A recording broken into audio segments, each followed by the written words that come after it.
News 7 தமிழின் crime diary செய்திகளுக்கு உங்களை வரவேற்பது நான் மோகன்ராஜ். தொடர்ந்து தலைப்புச் செய்திகளை பார்க்கலாம். குன்றத்தூரை தொடர்ந்து சென்னை அரும்பாக்கத்தில் வழிப்பறி கொள்ளையர்கள் அட்டகாசம். பெண்ணை சாலையில் தரதரவென இழுத்து சென்ற கொடூரம்.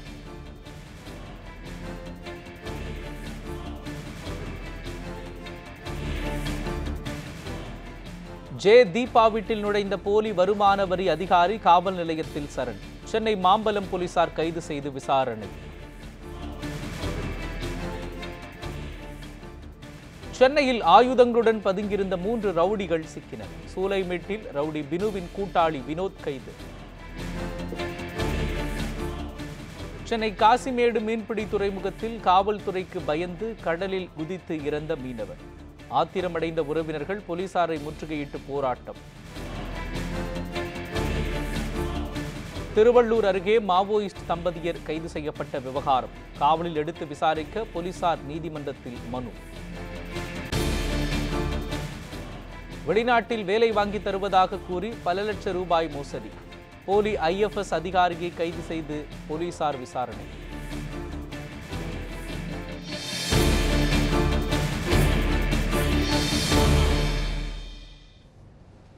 சென்னையில் ஒரே நாளில் நடைபெற்ற 2 செயின் பறிப்பு சம்பவங்கள் பொதுமக்களிடையே பெரும் அச்சத்தை ஏற்படுத்தியுள்ளது. தொடரும் இத்தகைய வழிப்பறி சம்பவங்களை தடுக்க போலீசார் கடும் நடவடிக்கை எடுக்க வேண்டும் என பொதுமக்கள் வலியுறுத்துகின்றனர். சென்னையில் கடந்த வாரம் மாங்காடு அருகே உள்ள மலையம்பாக்கம் பகுதியில் 75 ரவுடிகளை போலீசார் ஒரே இடத்தில் சுற்றி வளைத்து கைது செய்தது காவல்துறை வட்டாரத்திலும் பரபரப்பை ஏற்படுத்தியது. இந்நிலையில் சென்னையில் கொடூரமான முறையில் 2 கொள்ளை சம்பவங்கள் அரங்கேறியுள்ளன. பொதுமக்களிடையே அதிர்ச்சியினையும் அச்சத்தினையும் இது ஏற்படுத்தியுள்ளது. சென்னை அரும்பாக்கத்தில் சாலையில் நடந்து சென்ற மேனகா என்ற பெண்ணிடம் பைக்கில் வந்த கொள்ளையர்கள் 15 சவரன் நகையை கொள்ளையடிக்க முயன்றனர். ஆனால் நகையை பறிக்கும் பொழுது கீழே விழுந்த மேனகாவை கொள்ளையர்கள் ஈவிரக்கமின்றி சாலையில் தரதரவென இழுத்துச் சென்று தங்கச் செயினை பறித்தனர். சுமார் 100 மீட்டர் தூரத்திற்கு அவர் இவ்வாறு கொடூரமாக இழுத்துச் செல்லப்பட்டதில் கழுத்து, கை, முதுகு போன்ற பகுதிகளில் காயம் ஏற்பட்டு தனியார் மருத்துவமனையில் சிகிச்சை பெற்றார். இந்த கொள்ளை குறித்த CCTV காட்சிகளை கொண்டு குற்றவாளிகளை பிடிக்க கோயம்பேடு போலீசார் நடவடிக்கை எடுத்து வருகின்றனர். இதனிடையே இந்த சம்பவத்தின் பொழுது தனக்கு யாரும் உதவ முன்வரவில்லை என்று வேதனையுடன் கூறுகிறார் பாதிக்கப்பட்ட பெண். ஃபங்க்ஷனுக்காக வந்தேன். வீடு அட்ரஸ் தேடிக்கினே ஃபோன் பண்ணின்னு வந்தேன். பின்னாடி வந்ததை நான் பார்க்கல. கழுத்தை பிடிச்சிட்டான். பிடிச்சதான் பிடிச்சினே வலிச்சினே போறான். கழுத்தை மாட்டிக்கிச்சு. நான் உடலை பிடிச்சினே போறேன். என்னை வலிச்சினே போறான். ஒரு 10 நிமிஷமா கீழே வலிச்சினே போறான். கை தேஞ்சு காலு தேஞ்சு கழுத்துல அறுத்துக்கனா ஐயோ ஐயோ ஐயோ ஐயோன்னு கத்துறேன். யாரும் வரல. அவன் பாட்டுன்னு எடுத்துன்னு போயிட்டான். அப்புறம் மேலே வருவங்க தெரிஞ்சு 2 பேர் வந்து பின்னாடி பைக் எடுத்துன்னு போனா அவன் போயிட்டான். என்னை ஃபாலோ பண்ணி வந்தானா எனக்கு தெரியாதுப்பா. நான் பார்க்கல. பால் சாத்துக்கு மேலே இருக்கேன்ப்பா.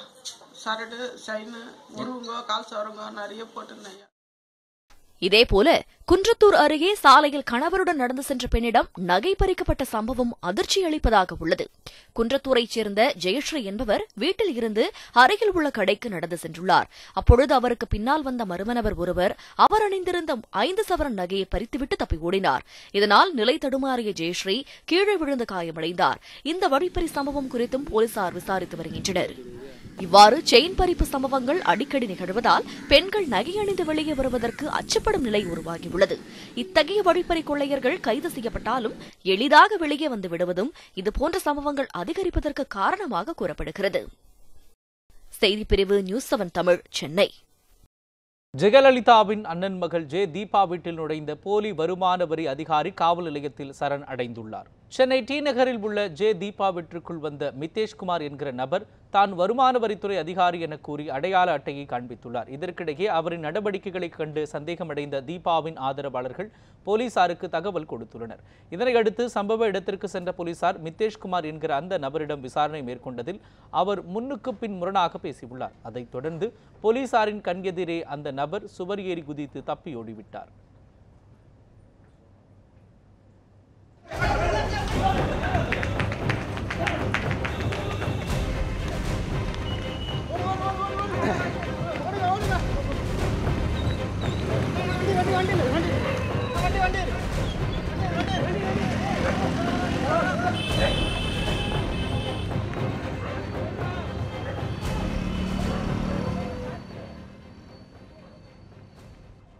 இந்நிலையில் நேற்று இரவு சென்னை மாம்பலம் காவல் நிலையத்தில் அவர் சரணடைந்தார். இதனையடுத்து அந்த நபரை கைது செய்த போலீசார் அவரிடம் விசாரணை மேற்கொண்டுள்ளனர். கைதானவரின் பெயர் பிரபாகரன் என்பதும் அவர் விழுப்புரம் மாவட்டத்தைச் சேர்ந்தவர் என்பதும் தெரியவந்துள்ளது. அவர் எதற்காக ஜே தீபா வீட்டிற்கு போலி அதிகாரியாக வந்தார் என்பது குறித்து தொடர்ந்து விசாரணை நடைபெற்று வருகிறது. ஜே தீபாவின் கணவர் மாதவன் அளித்திருந்த புகாரின் அடிப்படையில் பிரபாகரன் கைது செய்யப்பட்டுள்ளார். இல்ல உங்க மேல தான் அவர் வந்து புகார் சொல்லி நீங்க தான் யாரு சார் இப்போ பிடிபட்ட பிரபாகரன் இல்லையே நம்மளுக்கு அது நீங்க சொல்லி கொடுத்து தான் எல்லாம் பண்ண மாதிரி இல்ல இல்ல அதுதான் நீங்க தான் வந்து உங்க அதாவது படம் நடிக்கிறதா வாங்க இல்ல இல்ல இல்ல எனக்கு அது திருவள்ளூர் அருகே கைது செய்து புழல் சிறையில் அடைக்கப்பட்டுள்ள கணவன் மனைவி உட்பட 3 மாவோயிஸ்டுகளையும் காவலில் எடுத்து விசாரிக்க நீதிமன்றத்தில் போலீசார் மனு தாக்கல் செய்ய உள்ளனர். திருவள்ளூர் மாவட்டம் ஓதப்பை கிராமத்தில் வசித்து வருபவர் வெற்றி வீரபாண்டியன். இவரது இல்லத்திற்கு மாவோயிஸ்டுகளான இவரது சகோதரர் தசரதனும் அவரது மனைவி செண்பகவள்ளியும் சிகிச்சைக்காக வந்துள்ளனர். இதுகுறித்து கிடைத்த ரகசிய தகவலை அடுத்து திருவள்ளூர் அரசு மருத்துவமனைக்கு சிகிச்சைக்காக சென்ற தசரதன் மற்றும் செண்பகவள்ளியை நக்சல் தடுப்பு பிரிவு போலீசார் கைது செய்தனர். மேலும் அவர்களுக்கு அடைக்கலம் அளித்த வெற்றி வீரபாண்டியனையும் கைது செய்த போலீசார் 3 பேரிடமும் விசாரணையை மேற்கொண்டனர். அவர்களிடமிருந்து துண்டு பிரசுரங்கள், ஆவணங்கள், மடிக்கணினி, செல்போன் ஆகியவற்றை பறிமுதல் செய்தனர். தற்போது கைது செய்யப்பட்டுள்ள இவர்கள் தமிழகம் முழுவதும் எங்கு தங்கி இருந்தனர், யாரோடு தொடர்பில் இருந்தனர் என்பது குறித்தும் விசாரணை மேற்கொண்டனர். இதற்கிடையே மாவட்ட காவல் கண்காணிப்பாளர் சிபி சக்கரவர்த்தி உத்தரவின் பேரில் நீதிமன்றத்தில் 3வரையும் ஆஜர்படுத்தி புழல் சிறையில் அடைத்தனர். மேலும் இவர்களுடன் தொடர்பில் இருந்த 10க்கும் மேற்பட்டோரை பிடித்து கியூ பிரிவு எஸ்பி விக்ரமன் தலைமையிலான போலீசார் விசாரணை மேற்கொண்டு வருகின்றனர். மேலும் புழல் சிறையில் அடைக்கப்பட்ட 3வரையும் காவலில் எடுத்து விசாரிக்க கியூ பிரிவு போலீசார் நீதிமன்றத்தில் மனு தாக்கல் செய்ய உள்ளதாக தகவல் வெளியாகி உள்ளது. சென்னையில் பிரபல ரவுடி பினுவின் எதிரியாக கருதப்படும் அரும்பாக்கம் ராதாகிருஷ்ணனின் கூட்டாளிகள் 3 பேரை போலீசார் கைது செய்துள்ளனர். கடந்த 5ஆம் தேதி சென்னை பூந்தமல்லியை அடுத்த மலையம்பாக்கம் கிராமத்தில் ரவுடி பினுவின் பிறந்த நாள் கொண்டாட்டத்தின் போது 75 ரவுடிகள் சுற்றி வளைக்கப்பட்டு கைது செய்யப்பட்டனர். பினுவின் எதிராளிகளான அரும்பாக்கம் ராதாகிருஷ்ணன், அலாவுதீன் அபுன், குட்டி உள்ளிட்டோரை அழிப்பதற்கான திட்டம் தீட்டுவதற்காக பினுவின் கூட்டாளிகள் அவரது பிறந்த நாளின் போது ஒட்டுமொத்தமாக கூடியதாக கூறப்படுகிறது. பினு கூட்டாளிகள் கைது செய்யப்பட்டதை தொடர்ந்து ரவுடிகளை பிடிக்கும் தேடுதல் வேட்டையை போலீசார் தீவிரப்படுத்தினர். இந்நிலையில் தலைமறைவாக இருந்த ராதாகிருஷ்ணன், கூட்டாளிகளான அலாவுதீன், அபுன், குட்டி ஆகிய 3 பேரை போலீசார் கைது செய்துள்ளனர். அவர்களை நீதிமன்றத்தில் ஆஜர்படுத்தி சிறையில் அடைத்தனர். கைது செய்யப்பட்ட அலாவுதீன் மீது 4 கொலை உள்ளிட்ட 25 வழக்குகள் உள்ளன. குணசீலன் மீது 2 கொலை வழக்கு உள்ளிட்ட 14 வழக்குகளும், அபீன் மீது ஆள்கடத்தல், மாமூல் கேட்டு மிரட்டல் உள்ளிட்ட பல்வேறு வழக்குகளும் நிலுவையில் உள்ளன. அரும்பாக்கம் ராதாகிருஷ்ணனை பிடிக்க போலீசார் தீவிர தேடுதல் வேட்டையில் ஈடுபட்டனர். சென்னை காசிமேடு மீன்பிடி துறைமுகத்தில் காவல்துறைக்கு பயந்து கடலில் குதித்த மீனவர் சடலமாக மீட்கப்பட்டார். சென்னை காசிமேடு சிஜி காலனியைச் சேர்ந்தவர் தமிழரசன். மீன்பிடி தொழில் செய்து வரும் இவருக்கு 2 குழந்தைகள் உள்ளனர். மீன்பிடி துறைமுகத்தில் அவருக்கு சொந்தமான விசைப்படகில் நண்பர்களுடன் சீட்டு விளையாடிய போது அவ்வழியாக ரோந்து சென்ற துணை ஆய்வாளர் அவர்களை அடிக்க தொடங்கியதால் அனைவரும் பயந்து ஓட்டம் பிடித்துள்ளனர். இதில் தமிழரசு விசைப்படகிலிருந்து தவறி கடலில் விழுந்து மாயமானார். இதனையடுத்து அப்பகுதியில் உள்ள மீனவர்கள் மாயமான தமிழரசனை தேடிய போது சடலமாக மீட்கப்பட்டார். போலீசார் தாக்குதலால் தான் தமிழரசு உயிரிழந்ததாக கூறி பிரேத பரிசோதனைக்கு எடுத்து செல்ல விடாமல் போலீசாரை தடுத்து நிறுத்தி மீனவர்கள் போராட்டத்தில் ஈடுபட்டனர். அவரது குடும்பத்திற்கு உரிய இழப்பீடு வழங்குவதாக உறுதி அளித்ததன் பேரில் போராட்டத்தை கைவிட்டு பொதுமக்கள் கலைந்து சென்றனர். ஃபிஷரிஸ் ஆஃபீஸில் என்னோட தம்பி ஒய்ஃப் தீபிகா 10th படிக்கிறாங்க. 10th pass. தீபிகாவுக்கு ஜாப் தரேன்னு சொல்லிட்டாங்க, கன்ஃபார்ம் சொல்லிட்டாங்க. இது வாக்குறுதி, நான் உத்தரவாதமாக மினிஸ்டர்கிட்ட பேசணுமா சொல்லிட்டாங்க. அன்றைக்கி ரிலீஃப் ஃபண்டுக்கு வந்து நான் பிஎம் கிட்ட பேசிட்டு ஃபண்டு அமௌண்ட் கொடுக்குறேம்மா. தென் அதுக்கப்புறம் வந்து 2 பசங்களுக்கும் ஃபுல் அண்ட் ஃபுல் படிப்பு செலவுக்கு ஃபுல் அண்ட் ஃபுல் எங்கள் டிபார்ட்மெண்ட்டே ஏற்றுக்கிறேன்னு சொன்னாங்க. அது கவர்மெண்ட் செலவு, எங்கள் டிபார்ட்மெண்ட் செலவு ஃபுல் அண்ட் ஃபுல் அவங்களே பார்த்துக்க சொன்னாங்க. இந்த உத்தரவாதத்தின் பேரில் பிஎம் பண்ண அனுப்பிட்டேன். இதனால இப்போ எனக்கு சஃபர் ஆனால் நான் எதனா பண்ணிப்பேன் நான் சொல்லிட்டேன். நான் நெல்லை மாவட்டம் களக்காடு அருகே இளைஞர் கத்தியால் குத்தி கொலை செய்யப்பட்ட வழக்கில் ஒருவர் கைது செய்யப்பட்டார். நெல்லை மாவட்டம் களக்காடு அருகே உள்ள ஜே நகரைச் சேர்ந்த செல்வகுமார் மும்பையில் வேலை பார்த்து வந்தார். பொங்கல் பண்டிகையை கொண்டாடுவதற்காக இவர் ஊருக்கு வந்திருந்தார். பொங்கல் விழாவின் போது செல்வகுமாரின் நண்பரான மணியை அதே ஊரைச் சேர்ந்த மணிகண்டன் என்பவர் கத்தியால் குத்தியுள்ளார். இதனை செல்வகுமார் தட்டி கேட்டதோடு போலீசில் புகார் அளித்துள்ளார். இதில் இருவருக்கும் விரோதம் ஏற்பட்டதாக கூறப்படுகிறது. இதற்கிடையே கடந்த 10ஆம் தேதி மாலை செல்வகுமாரை மணிகண்டன் ஓட விரட்டி கொடூரமாக கத்தியால் குத்தி படுகாயத்தில் அடைந்தார். அக்கம் பக்கத்தினர் அவரை மீட்டு அருகில் உள்ள மருத்துவமனைக்கு எடுத்து சென்றபோது வழியிலேயே செல்வகுமார் உயிரிழந்தார். இதுகுறித்து போலீசார் வழக்கு பதிவு செய்து தப்பியோடிய மணிகண்டனை தேடி வந்தனர். இந்நிலையில் களக்காடு போலீசார் அவரை கைது செய்து நாங்குநேரி நீதிமன்றத்தில் ஆஜர்படுத்திய பின்னர் பாளையங்கோட்டை சிறையில் அடைத்தனர். சென்னையில் பல்வேறு வழக்குகளில் தேடப்பட்டு வந்த முருகன் என்கிற ரவுடி திருப்பூரில் கைது செய்யப்பட்டார். சென்னை அபிராமபுரம் காவல் நிலையத்திற்கு உட்பட்ட பகுதிகளில் பல்வேறு கொலை மற்றும் கொள்ளை வழக்குகளில் தொடர்புடைய ரவுடி முருகனை போலீசார் தேடி வந்தனர். வழக்கு ஒன்றில் கைதாகி சிறையில் இருந்து ஜாமீனில் வெளிவந்த இவர் வழக்கு தொடர்பாக பலமுறை நீதிமன்றத்தில் ஆஜராகாமல் இருந்து வந்துள்ளார். இதனால் அவருக்கு பிடிவாரண்ட் பிறப்பிக்கப்பட்டதால் சென்னை தனிப்படை போலீசார் ரவுடி முருகனை கோவை, ஈரோடு, திருப்பூர் ஆகிய மாவட்டங்களில் தேடி வந்தனர். திருப்பூரில் ரவுடி முருகன் தங்கியிருப்பதாக போலீசாருக்கு கிடைத்த ரகசிய தகவலை அடுத்து முருகம்பாளையம் பகுதியில் பதுங்கியிருந்த அவரை கைது செய்து போலீசார் சென்னை அழைத்து வந்தனர். அரியலூர் மாவட்டத்தில் மனைவியை தற்கொலைக்கு தூண்டியதாக தொடரப்பட்ட வழக்கில் தலைமறைவாக இருந்த கிராம நிர்வாக அலுவலர் கைது செய்யப்பட்டார். அரியலூர் மாவட்டம் முத்து சேர்வாமடம் பகுதியைச் சேர்ந்த புஷ்பா என்பவருக்கும் அதே பகுதியில் பணியாற்றிய செல்வராசு என்கிற கிராம நிர்வாக அலுவலருக்கும் பழக்கம் ஏற்பட்டுள்ளது. தங்கள் வீட்டாருக்கு தெரியாமல் இருவரும் திருமணம் செய்து கொண்டு வாழ்ந்து வந்த நிலையில் இருவருக்கும் இடையே அடிக்கடி சண்டை ஏற்பட்டதாக கூறப்படுகிறது. இந்நிலையில் மனமுடைந்த புஷ்பா வீட்டின் அருகில் தூக்கிட்டு தற்கொலை செய்து கொண்டார். இதனையடுத்து தலைமறைவான செல்வராசை தேடி வந்த தனிப்படை போலீசார் சென்னை குன்றத்தூரில் தலைமறைவாக இருந்த அவரை கைது செய்தனர். அவரிடம் தொடர்ந்து போலீசார் விசாரணை மேற்கொண்டு வருகிறார்கள். திருச்சி மாவட்டம் துறையூரில் ஒரே நாளில் 2 இடங்களில் புகுந்து கொள்ளையர்கள் நகை மற்றும் பணத்தை கொள்ளையடித்து சென்றுள்ளனர்.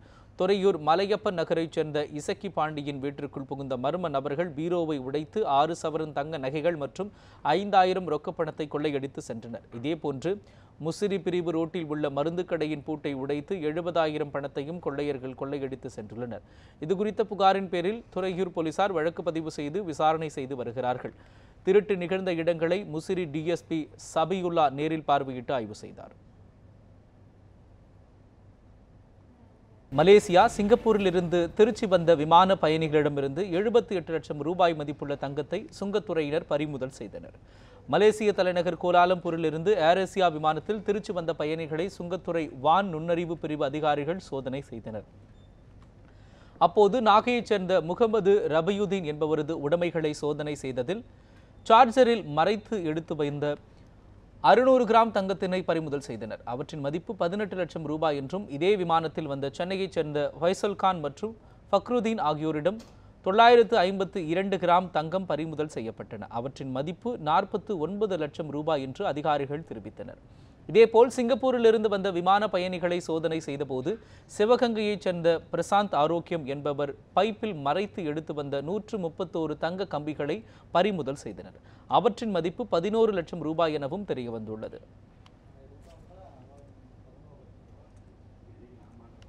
கன்னியாகுமரி மாவட்டம் அருமனை அருகே இருசக்கர வாகன சோதனையில் வாலிபரை போலீசார் தாக்கியதை கண்டித்து 1000க்கும் மேற்பட்டோர் முற்றுகை போராட்டத்தில் ஈடுபட்டனர். அருமனையில் வாகன சோதனையில் ஈடுபட்டிருந்த போலீசார் இருசக்கர வாகனத்தில் வந்த ராஜேஷ் என்கிற இளைஞரை தாக்கியதாக கூறப்படுகிறது. இதில் தலையில் காயமடைந்து மயக்கமடைந்த அந்த இளைஞர் மருத்துவமனைக்கு கொண்டு செல்லப்பட்டார். இந்த சம்பவத்தை கண்டித்து அருமனை கலிகல் சாலையில் பொதுமக்கள் மறியலில் ஈடுபட்டனர். இதனால் போக்குவரத்து பாதிப்பு ஏற்பட்டதால் தக்கலை ஏஎஸ்பி அபினவ் தலைமையிலான போலீசார் சம்பவ இடத்திற்கு வந்தனர். அப்போது ஏற்பட்ட வாக்குவாதத்தில் மர்ம நபர்கள் சிலர் கல்வீச்சில் ஈடுபட்டனர். இதில் போலீசார் ஒருவருக்கு காயம் ஏற்பட்ட நிலையில் அரசு பேருந்து கண்ணாடியும் உடைந்தது. இச்சம்பவத்தால் பதற்றம் நிலவியதை அடுத்து போலீசார் குவிக்கப்பட்டனர். சங்கரன் கோவில் அருகே ஏலச்சீட்டு நடத்தி 300க்கும் மேற்பட்ட பொதுமக்களிடம் 2 கோடி ரூபாய் மோசடி செய்தவர் காவல் நிலையத்திற்கு வந்ததால் பொதுமக்கள் குவிந்தனர். அவர்களை காவல் ஆய்வாளர் மிரட்டியதாக புகார் எழுந்துள்ளது. திருநெல்வேலி மாவட்டம் சங்கரன் கோவில் அருகே உள்ள தலைவன் கோட்டையைச் சேர்ந்த பார்வதி பாண்டியன் உரக்கடை நடத்தி வந்தார். இதனால் ஏராளமான வாடிக்கையாளர்களிடம் பழக்கம் ஏற்பட்டது. இதை பயன்படுத்தி இவர் ஏலச்சீட்டு நடத்தி வந்துள்ளார். 300க்கும் மேற்பட்டவர்களிடம் பணம் வசூலித்த இவர் அதை திருப்பி தராமல் சென்னைக்கு வந்துவிட்டார். இந்நிலையில் இதுகுறித்து பணம் கொடுத்தவர்கள் காவல் நிலையத்தில் அளித்த புகாரின் அடிப்படையில் அவர் விசாரணைக்கு வந்துள்ளார். இதை தெரிந்து கொண்ட புகார்தாரர்கள் காவல் நிலையத்திற்கு சென்றுள்ளனர். ஆனால் அவர்களை காவல் ஆய்வாளர் ஆடிவேல் மிரட்டியதாக புகார் எழுந்துள்ளது.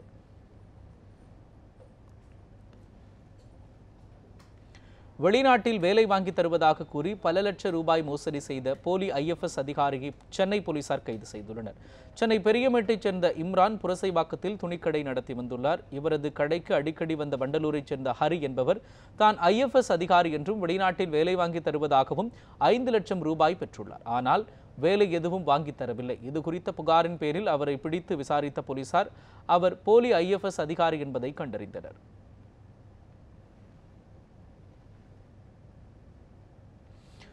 சென்னை புறநகரில் பிரியாணியில் பூனைக்கறி கலக்கப்படுவதாக எழுந்த புகாரை தொடர்ந்து இரவில் காணாமல் போகும் பூனைகள் குறித்து விசாரிக்க தனிப்படை அமைக்கப்பட்டுள்ளது. சென்னை செங்குன்றம், பல்லாவரம் உள்ளிட்ட பல்வேறு இடங்களில் உள்ள பெரும்பாலான ஹோட்டல்களில் மட்டன் பிரியாணி என கூறி பூனைக்கறி பிரியாணி விற்கப்படுவதாக புகார் எழுந்தது.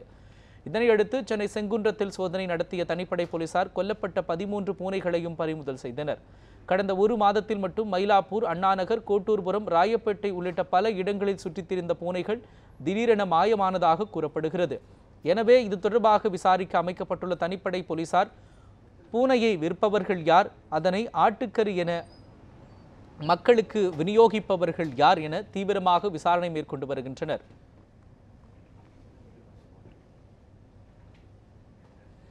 சமூக வலைதளங்களில் பெண்கள் பதிவிடும் தனிப்பட்ட தகவல்களை சிலர் தவறாக பயன்படுத்துவதால் இதுபோன்ற தகவல்களை பதிவிடுவதில் பெண்கள் அச்சமடைந்து வருகின்றனர். நாமக்கல் மாவட்டம் பரமத்தி வேலூரை சேர்ந்த 28 வயது நிரம்பிய பெண்ணிற்கு கடந்த 4 மாதங்களாக ஒரு செல்போன் எண்ணிலிருந்து வாட்ஸ்அப் மூலமாக ஆபாச படங்கள் மற்றும் குறுந்தகவல்கள் வந்துள்ளன.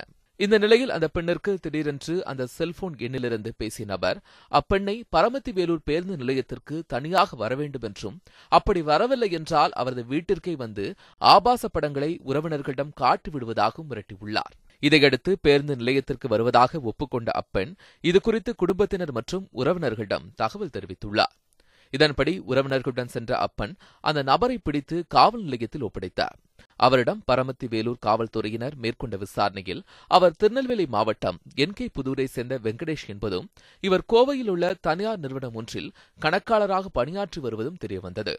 மேலும் அவர் முகநூலில் உள்ள பெண்களின் கைபேசி எண்களை எடுத்து அப்பெண்களுக்கு அவர்களது புகைப்படங்களை ஆபாசமாக சித்தரித்து அவர்களுக்கே அனுப்புவதோடு ஆபாசமான குறுந்தகவல்களையும் தொடர்ந்து அனுப்பி வருவதை வாடிக்கையாக கொண்டிருந்ததும், இதுவரை தமிழகத்தில் மட்டும் சுமார் 300க்கும் மேற்பட்ட பெண்களுக்கு ஆபாச படங்கள் அனுப்பியிருப்பதும் தெரியவந்தது.